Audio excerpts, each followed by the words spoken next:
Laura, it looks like they may try and take some action to shore up the image, right? Well, at least they're talking about it. It remains to be seen yet whether they're going to do anything about it. But they do realize that increasingly members of the Republican Party who think about the demographics of the election realize that they've got to improve their image with Hispanic voters, which are a growing share of the population, a growing share of the electorate, and a growing share of some very important states like Colorado and Nevada. So they're starting to think about, especially on immigration, which is an area where they've really, the party has managed to turn off a lot of Hispanic voters with both their policies and their rhetoric. And one of the things that's happening is a new look at the DREAM Act, which would help kids who were brought to this country illegally as children and help them gain legal status. The Democratic version, which nearly all Republicans opposed last time it was on the floor of the Senate, would allow those kids a path to citizenship. The Republican version that Senator Marco Rubio from Florida is looking at would allow them some sort of legal status short of citizenship. Now, he doesn't have a bill yet, but he's trying to talk to other Republicans to see if he can. But Laura, doesn't that go against what the candidates have been saying in the campaign? They've come down very hard on allowing illegal aliens to gain any kind of citizenship status.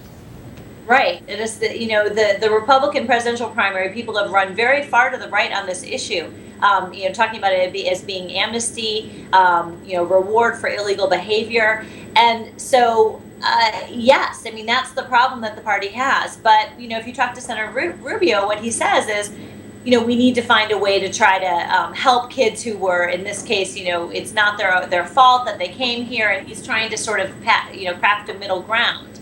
I think there'll be people in the party who will not go along with this, but others who are probably looking for a way out. Laura, is there some frustration among Republicans? Because I think some of them perceive that, if they somehow could get in some way past this immigration impasse, that some Hispanic voters, at least on social values, are sort of natural constituents for Republicans. Yeah, just take, Laura, hang on. I just want to explain these numbers that are up here that show how serious this problem is politically. We're talking politically now. George W. Bush got 40% of the self-identified Hispanic vote. John McCain got 32%. There was a poll last November where Mitt Romney seemed to have the support of 23%, but the most recent poll, it was only 14%. That's a catastrophic drop in Hispanic support for Republicans, isn't it?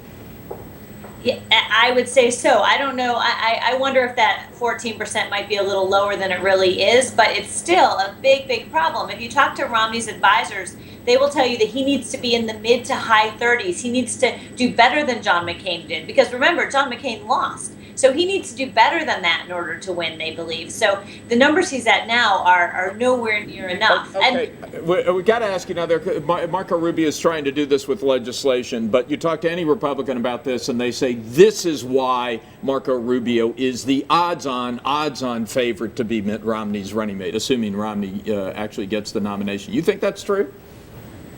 I think it's way too early to talk about anybody as an odds-on favorite. He's certainly somebody who has talked a lot about. There are also some concerns about Senator Rubio. He's only been in the Senate for a very short time, and after the Republicans' last experience with somebody who didn't have a huge amount of experience, they're a little bit wary about, not that he's the same as Sarah Palin, but there is some talk about whether he has enough experience for the job. Is he ready to be president on day one, as they say? So I don't know what Governor Romney will conclude on that, but there is a lot of chatter about Senator Rubio as a possible running mate for sure.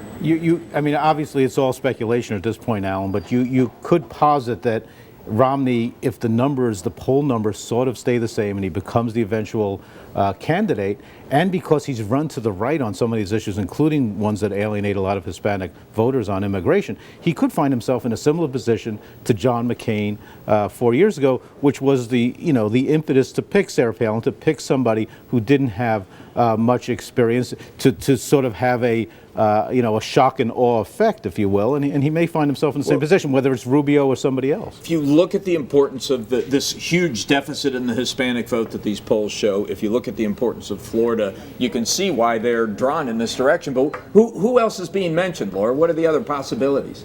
Well, you hear a lot of people. You hear some of the people that looked at the presidential race, like New Jersey Governor Chris Christie. You hear Mitch Daniels, the governor of Indiana. You hear Rob Portman, the senator from Ohio, a former. Paul Ryan. Anybody mentioned Paul Ryan? He's in Wisconsin with Romney right now. Is that a possibility? Sure. I mean, but you could be a possibility. I don't think so. I'll vote for Alan. I don't think so. Neil, maybe. Yeah. But they must be. They have to be talking about this. I mean, there have to be some pretty serious conversations going on inside the campaign about this question. Sure. And Paul Ryan is somebody who is mentioned. He is a very serious thinker, a leading thinker in the Republican Party on budget issues. He's a chairman of the House Budget Committee from an important state, Wisconsin, as you said. So he is somebody who is also mentioned. So those are some of. I think we've kind of covered the main names that have been bandied about. They all. Governor McDonnell, I should say, of Virginia, another important swing state, he's also talked about. So, also if there are a couple other Hispanic opportunities, Governor Martinez, Susana Martinez of New Mexico, is mentioned as a possible running mate. She's also obviously a woman, and from another state. New Mexico has been trending Democratic, but maybe that would put that state back into play for the Republicans. So there are a lot of names out there.